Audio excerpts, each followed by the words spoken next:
Hey, good morning. It's Dr. James. I hope you're off to a beautiful start. I'm so grateful to see you. Thank you for your time and thank you for your energy. And I'd love for you just to take the next couple of minutes and allow myself and allow me, I gotta allow myself. Can you allow me to just love into you and allow your heart to feel these words?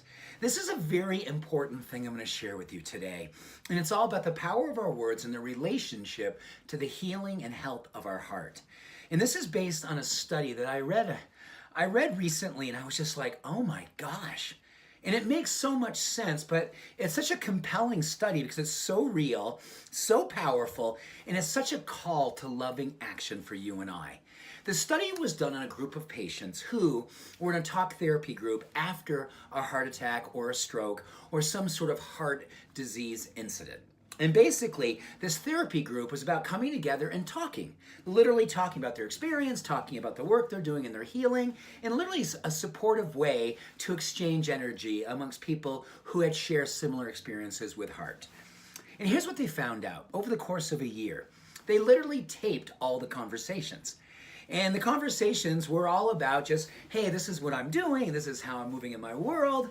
And what they found out, the people who spoke most in first-person pronouns, simply I and me, more they used I and me, the higher the incidence, the higher the likelihood that they would have another heart complication. Either the heart disease wouldn't go away, or they could have a full-on stroke or a heart attack. Their chances of actually having another heart incident went up dramatically, versus the people in the support group who actually said, we and us. Think about that. We and us versus I and me. And you know, you can you can look at this and say, wow, you know what? People who are always like, I and me, and just the energy around that. And I know there's sometimes it's like, I love myself versus me, me, me, me, me. I mean, there's a different energy there, right? So here's the opportunity. Just be a witness. Be a witness. Notice when you are coming from I and me in a way that's really about self-importance, or prioritizing yourself in a way that's more about ego and less about service. And notice when you can use the we and the us, when you actually bring a collective togetherness energy.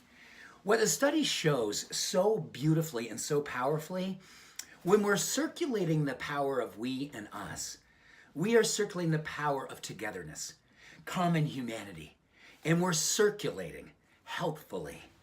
We're circulating a collection of energy, and that collection of energy makes our heart healthy.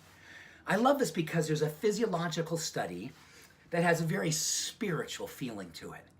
So today, let's think about being together. Let's think about being a we and an us. Let's think about common humanity and being a representation for catalyzing and inspiring this opportunity, become one, and allow our hearts to enjoy the circulation.